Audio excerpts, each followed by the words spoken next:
कक्षा 7 अध्याय 5 रेखा और कोण प्रश्नावली 5.2 का आज हम तीसरा प्रश्न सीखेंगे। संलग्न आकृति में को P समांतर Q, यानी कि ये रेखा है एक P और एक रेखा Q है, ये दोनों समांतर रेखाएं हैं। तो इसमें एक तिर्यक रेखा भी बनाई गई है। इसमें अब ये बता रहे हैं कि इसमें अज्ञात कोण बनाना है। अज्ञात कोण यहाँ पर एक कोण दिया गया है 125 और बाकी A B C D E और F ये सारे कोण जो है इस पर नहीं दिए गए हैं। तो आपको जहां जहां भी ये A B C D E F लिखा हुआ है ये कोण ज्ञात करने हैं। तो देख के ही अब आपको जो भी आपने रेखाओं पर अनुभव किया है, अध्ययन किया है, उसके आधार पर हम लोग यहाँ पर हल करेंगे। चलिए देखते हैं। पहले शुरुआत में दिख कहा रहा है, एक भी कोण तो सब साफ सब दिख रहा है 125 है ना। तो कोण E और 125 को अगर जोड़ दें तो ये क्या बनाते हैं, 180 डिग्री का कोण, यानी रैखिक युग्म में बना रहे हैं। तो अगर हम यहीं से इसका शुरू कर सकते हैं कि कोण E और 125 डिग्री का ये जो कोण है वो जुड़ने के बाद 180 होना चाहिए। क्यों होना चाहिए? क्योंकि ये एक रेखा के एक और बने हुए जो कोण होते हैं, दो सटे हुए जिसमें एक भुजा आसन होती है, तो ये रैखिक युग्म कहलाता है। क्या कहलाता है? रैखिक युग्म। रैखिक युग्म। और यदि ये रैखिक युग्म है तो इसको हल कर लीजिए तो वो E का मान निकल आएगा। तो देखिए कोण E बराबर क्या हो जाएगा, 180 डिग्री में से ये 125 इधर आके घट जाएंगे। तो घटा दीजिए, 10 में से 5 गया 5, ये बन गया 7, 7 में से 2 गया 5 और इधर कट गया, यानी 55 डिग्री। कोण E का मान निकल आया 55 डिग्री। ठीक है, इसको अंडरलाइन कर लीजिए जिससे पता चलता रहे। कोण E का मान निकल आया 55 डिग्री और E के सीधे देखेंगे शीर्ष में, E के शीर्ष में कोण F है। इसका मुख्य मतलब है कि E का शीर्षाभिमुख कोण F और शीर्षाभिमुख कोण आपस में बराबर होते हैं, यानी कि कोण E और कोण F बराबर हो जाएंगे। तो E निकल आया तो यह F का भी निकाल लीजिए। तो कोण E बराबर कोण F, ये ऐसा क्यों है? क्योंकि E और F क्या है, ये शीर्षाभिमुख कोण है।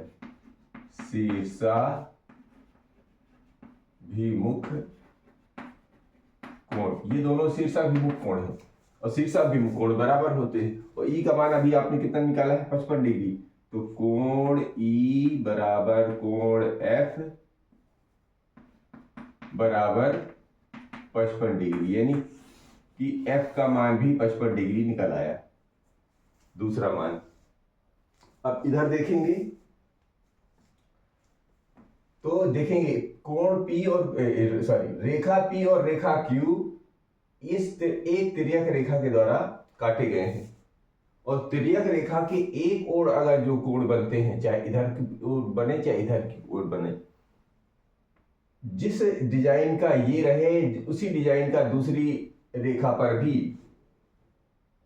कोण बनता है, तो ये कहलाते हैं संगत कोण। यानी कि कोण जो 125 है वो दूसरी रेखा पर जो D बन रहा है ये दोनों बराबर होंगे। क्यों? संगत कोण होने की वजह, ये दोनों संगत कोण कहलाते हैं। तो यहां पर देखेंगे कि कोण 125 डिग्री जो है वो कोण D के बराबर है। एक रेखा के एक और बने हुए दोनों कोण ये दोनों बराबर होते हैं, यानी संगत कोण बराबर होते हैं। तो यहां पर लिखेंगे संगत कोण। संगत कोण और संगत कोण बराबर होते हैं, बराबर होते हैं। ये संगत कोण है।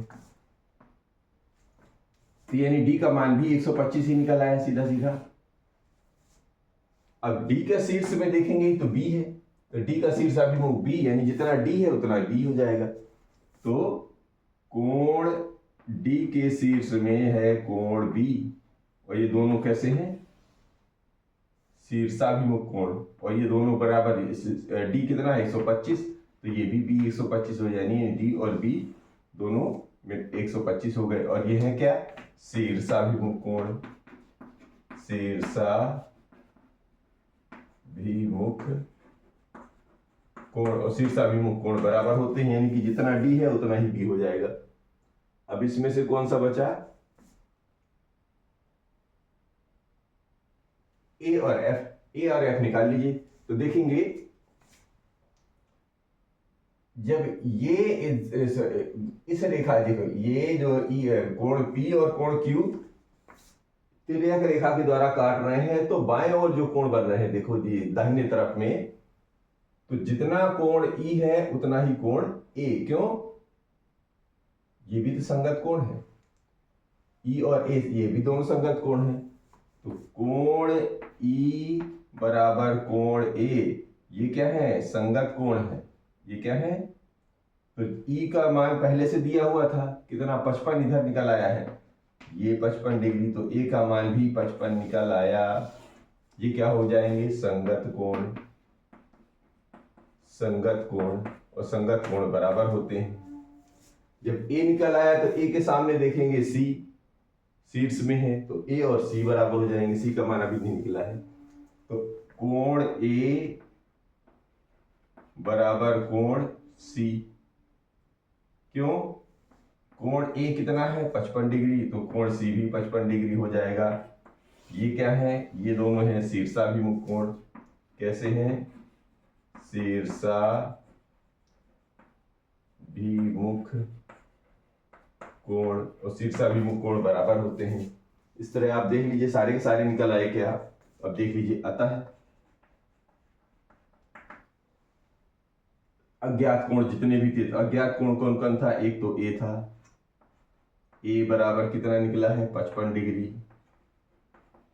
ठीक है, बी का मान देखिए, कोण बी का मान कहाँ दिखा है, कोण बी देखिए कहां पर आया है, बी और डी बराबर थे, ये 125 आया है।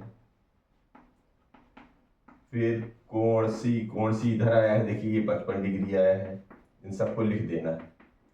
और कोण डी माने ये वाला कितना हो जाएगा, ये वाला डी, ये बी के बराबर है, तो ये भी 125 डिग्री। और कोण डी ई कितना है, ई और एफ दोनों 55 है, तो कोण ई बराबर 55 डिग्री और कोण एफ बराबर भी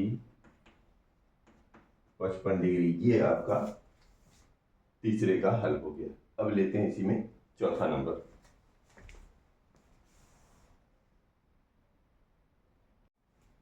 क्वेश्चन नंबर 4 है कि यदि रेखा L यानी L समानांतर M है, यानी ये L इस समांतर है, तो निम्नलिखित आकृतियों में x का मान ज्ञात कीजिए। तो एक ये चित्र बना हुआ है और एक ये दूसरा वाला ये चित्र बना है। इसमें भी L समांतर M है और इनको प्रतिच्छेद कर रहा है A और इसको B, दो प्रतिच्छेद कर रहे हैं, और यहाँ पर एक प्रतिच्छेदी रेखा है T। तो एक एक करके लेते हैं, पहले एक को लेते हैं, ये लेते हैं एक को। तो इसमें क्या है, इसमें ध्यान से देखेंगे, ये दूसरे को अलग कर देते हैं, एक को इधर कर लेते हैं।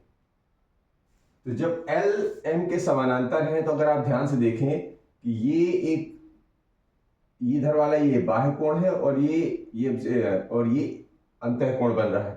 तो एक बाह्य रेखा, कोई जब तिर्यक रेखा दो समांतर रेखाओं को काटती है, तो बाह्य एकांतर कोण और अंतः एकांतर कोण, ठीक है, ये दोनों मिलकर क्या बनाते हैं, रैखिक युग्म बनाते हैं। यानी कि बाह्य कोण एक और एक अंतः कोण, ये दोनों मिलकर एकांतर कोण कहलाते हैं। जैसे कि अंतः एकांतर होता है और एक बाह्य और एक अंतः मिलके भी एकांतर कोण बनते हैं। तो एक तो तरीके से ये बन जाएगा कि इन दोनों को जोड़ने के बाद 180 मिल जाना चाहिए। दूसरा तरीका हम क्या कर सकते हैं कि ये इधर देखेंगे रेखा की एक और ये 110 डिग्री दिख रहा है, तो ये इस एम एल में जो बना के, तो एम में भी तो यहां पर देखेंगे कि ये संगत कोण के आधार पर यहां पर भी तो 110 बनेगा, तो हम ये भी लिख सकते हैं। तो हम चाहे दोनों में से किसी भी तरह से लिख सकते हैं। तो कैसा लिख दें कि 110 बराबर, ये जो इधर तो कुछ दिया नहीं है, तो एम में भी ऐसा लिख दे, कोण 110 रेखा एल पर बना क्या है, ये बाह्य कोण है, ठीक है, बाह्य कोण। तो एम पर भी जो बाह्य कोण बनेगा, अतः एम रेखा एल पर, ये कोण 10, ठीक है, रेखा एल पर, अतः एम रेखा पर, या अतः रेखा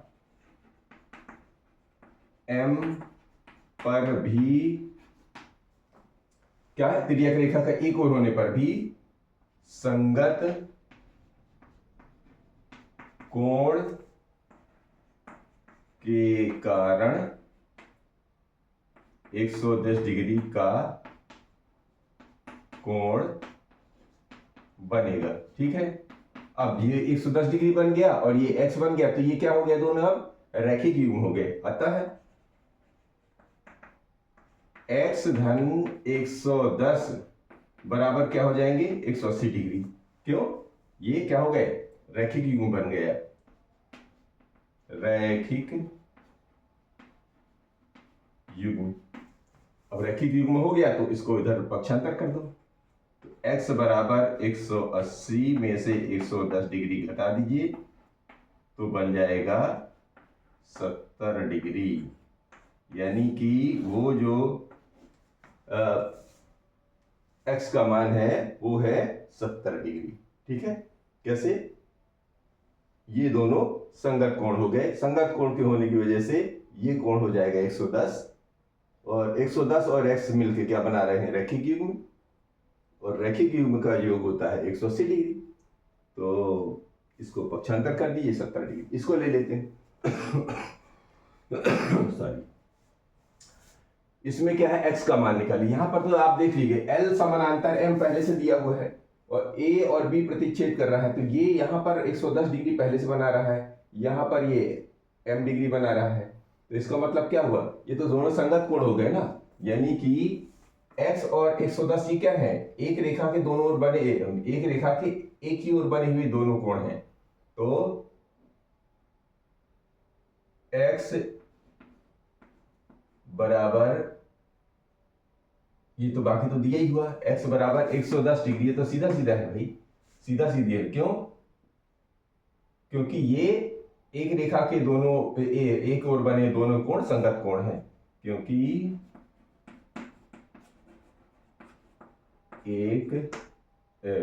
क्योंकि रेखा, अब नाम दिया हुआ है पहले से, रेखा A के एक ओर